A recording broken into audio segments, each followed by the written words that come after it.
Let's go over how to convert between mixed numbers and improper fractions. You will notice that your foldable does not have this bottom part, and that's okay. The page after it will talk all about simplifying fractions. So let's head to the inside, and I'm going to look at the top left. To complete the remainder of these notes, you will need a pencil and a highlighter. So pause the video, get your materials, and hit play when you're ready. Let's go. Pencil first. A mixed number is simply a whole number and a fraction.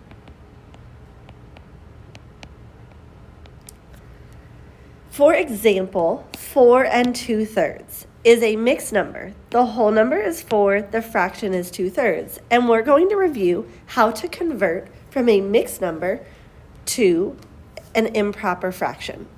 Switch to your highlighter real quick and let's highlight some key steps. Step 1, you're going to multiply the whole number by the denominator. Step 2, you're going to add the numerator. And step 3, you're going to remember to keep the original denominator. So let's see what happened. First, the whole number times the denominator. That would be 4 times 3. Second, add on the 2. 12 plus 2 is 14, and then you keep your original denominator, so it's 14/3. You may have heard this, described as like the popcorn method, and some of you might even like to put a little time sign and then a little plus sign, and that's fine. Let's look at a few more examples.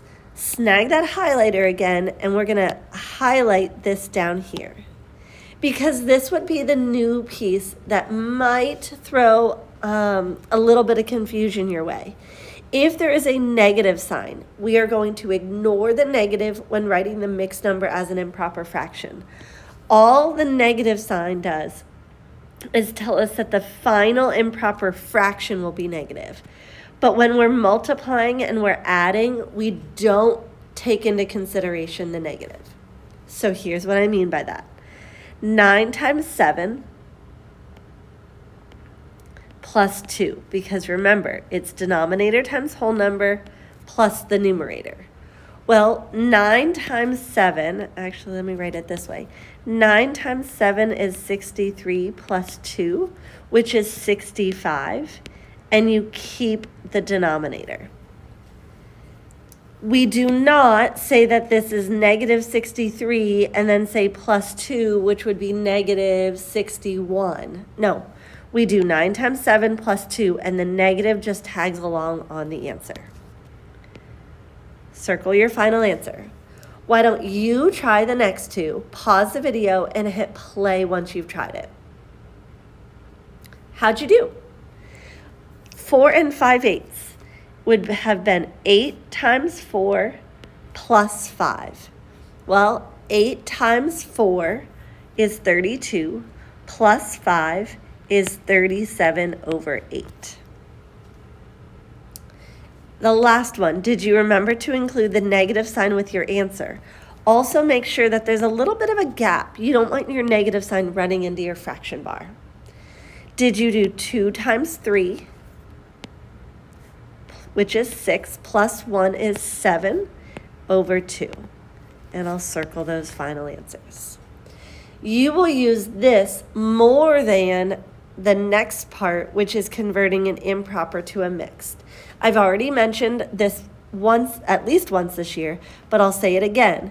I am perfectly fine with your answer staying as improper fractions. You do not need to go back into a mixed number. But we'll review it just in case. So an improper fraction is a fraction whose numerator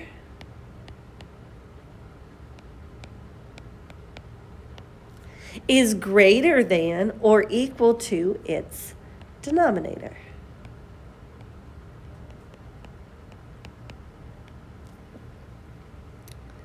Grab your highlighter one more time, and we're just going to highlight that we're dividing the numerator by the denominator.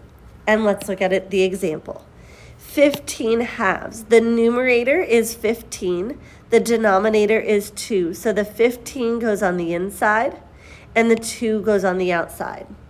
This is incredibly important because you have a topic where you do have to convert rational numbers into decimals.